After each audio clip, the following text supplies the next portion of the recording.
আপনাদের সবাইকে স্বাগতম সত্য জিনের ঘটনা চ্যানেল। এখানে আমরা অতি প্রাকৃতিক বিষয় নিয়ে কথা বলি। নিয়মিত আপডেট পেতে সাবস্ক্রাইব করে সঙ্গে থাকুন। চলুন শুরু করি আজকের ঘটনা।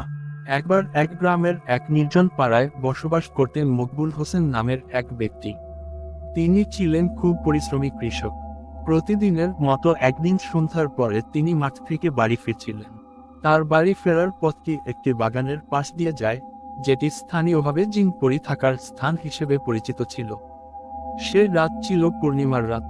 হঠাৎ করে তিনি অনুভব করেন কেউ তার পেছনে পায়ের শব্দ করছে, তবে যখনই পেছনে তাকান কাউকে দেখতে পান না। কিছুক্ষণ পরে অদ্ভুত এক বাতাস এসে তার চারপাশে ঘোরাঘুরি করতে শুরু করে, আর তিনি এক ধরনের অস্বাভাবিক গন্ধ অনুভব করেন। ভয়ে আতঙ্কে তিনি দ্রুত বাড়ি ফিরে আসেন, কিন্তু বাড়ি ফিরে আসার পর থেকেই মকবুল অদ্ভুত আচরণ করতে শুরু করেন। তিনি মাঝে মাঝেই অজ্ঞান হয়ে পড়তেন এবং জ্ঞান ফিরে এলে অজানা ভাষায় কথা বলতেন।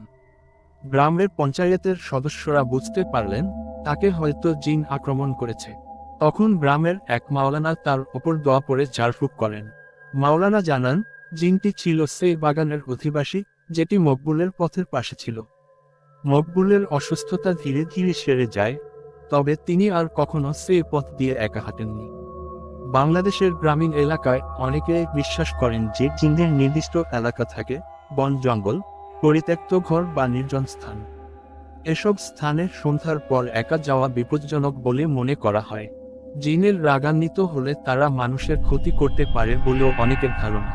আপনাদের সবাইকে ভিডিওটি দেখার জন্য ধন্যবাদ। যদি ভিডিওটি ভালো লেগে থাকে তবে লাইক করুন এবং নতুন ভিডিওর জন্য সাবস্ক্রাইব করুন। আপনার মতামত জানাতে ভুলবেন না, নিচে কমেন্টে লিখে জানান।